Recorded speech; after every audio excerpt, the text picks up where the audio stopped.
Exercise 3.6 का एक number का 8 नंबर, नंबर एक का 8 नंबर दिया हुआ है 1/3x plus y plus 1/3x minus y equals to 3/4। और दूसरा समीकरण है 1/2 3x plus y minus 1/2 3x minus y बराबर -1/8। यहाँ पर फिर वही वाली समस्या दिख रही है कि 3x प्लस वाई और 3x माइनस वाई। तो लोग ऐसा ना हो कि इसको फिर हम लोग ए स्क्वायर और ए स्क्वायर ए प्लस बी और ए माइनस बी के तौर पे इसको सॉल्व करना शुरू कर दें। ऐसा करेंगे तो सोल्यूशन तो हो जाएगा, लेकिन हमारा प्रोसेस काफ़ी लंबा हो जाएगा। इसी वजह से हमने इससे पहले भी जो किया है कि हम इस टर्म को, इस वाले टर्म को जो है वो a मान ले, इसको b मान ले, आइदर इसको p मान ले, 1/x को मानना, मतलब 1/3x प्लस वाई को मानना है एक टर्म, और दूसरा टर्म मानना है 1/3x माइनस वाई को। तो इसका सब्स्टिट्यूट लेते हैं। Let 1/3x plus y equals to p and 1/3x minus y equals to q ले लेते हैं। तो पहला समीकरण हमारा यहाँ निकल जाता है p plus q equals to 3/4। और इसको सिंपल कर लेते हैं क्योंकि इधर फ्रैक्शन में है। तो हम क्या हो जाएगा, ये हमारा सॉल्यूशन करते वक्त 4 into 5 p plus q equals to 3, that is 4p plus 4q equals to 3। इसको समीकरण 1 मान लेंगे। और ऐसा जब भी समीकरण होगा तो हमको एक बार नहीं, एक से ज़्यादा बार इसको मानना पड़ेगा, और फिर हम फाइनल रिजल्ट पे पहुंच पाते हैं। और नीचे वाला समीकरण जो देखते हैं हम, तो 1/2 p हो जाएगा। 1/2 p माइनस 1/2 q बराबर -1/8। एक चीज हमको यहाँ कॉमन आता है, 1/2 1/2 1/2, मतलब p के साथ भी 1/2 है और q के साथ भी 1/2 है, और -1/8 के साथ भी 1/2 है। तो हम क्या करते हैं, इसको कॉमन फाइंड आउट करते हैं और इसको किक आउट करते हैं, अपने प्रॉब्लम से ही दूर कर देते हैं, भाई तुम यहाँ से हट जाओ। अब हम यहाँ जब करते हैं तो ये होता है हमारा p माइनस q बराबर -1/4, -1/4। p माइनस क्यू बराबर -1/4। यहां से ड्राइव करेंगे अब हम 4p minus 4q equals to -1। ये समीकरण 2 हो जाएगा हमारा। समीकरण 1 और 2 को हल करने पर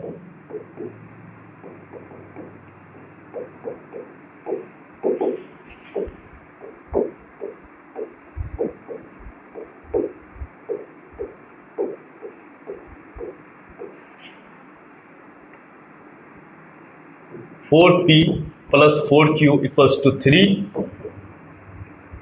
4p minus 4q equals to -1। अब हम यहाँ जब इसको सॉल्व करेंगे तो प्लस 4q और माइनस 4q हमारा कैंसिल हो जाएगा। 8p हो गया इधर, 8p बराबर हो जाएगा हमारा 2, और p बराबर हो जाएगा हमारा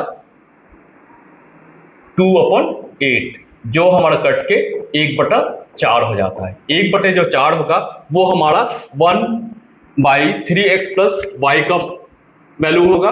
पहले हम अब q का निकालते हैं, क्योंकि हम दोनों ही टर्म को एक साथ निकालेंगे तभी हम x और y का वैल्यू फाइंड कर सकते हैं, क्योंकि इधर एक के साथ प्लस है और दूसरे के साथ माइनस है।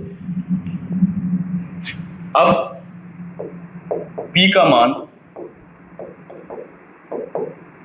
समीकरण 2 में रख के देखते हैं, जबकि हम समीकरण 1 में भी रख करके इसका मान निकाल सकते हैं, लेकिन हम यहाँ 2 में रख करके दिखाते हैं आपको।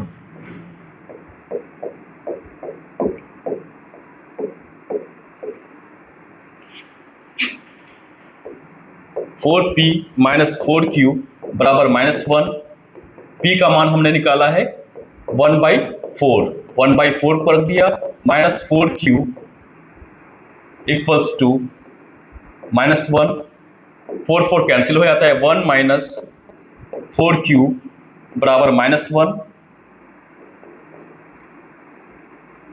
-4q इक्वल्स टू -1, और इधर वाला 1 जाकर के इधर माइनस हो जाएगा, मतलब -4q बराबर -2, माइनस माइनस कैंसिल करते हैं, और q बराबर भी हमारा 2/4 1/2 हो जाता है। p का मान हमने निकाला है 1/4 और q का मान 1/2।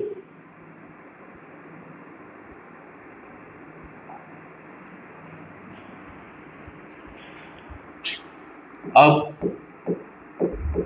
p बराबर है हमारा 1/3x प्लस y बराबर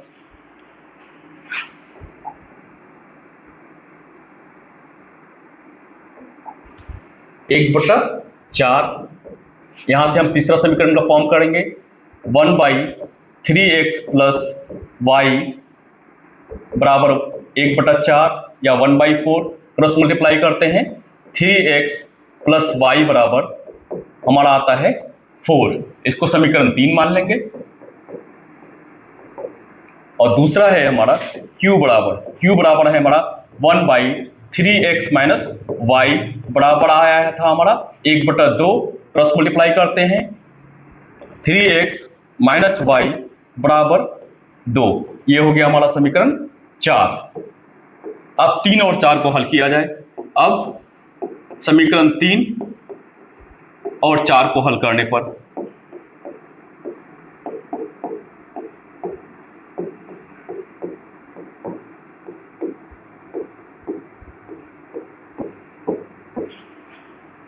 3x प्लस वाई बराबर 4 और 3x माइनस वाई बराबर 2, 6x बराबर 1। अब x का मान समीकरण 3 में रखने पर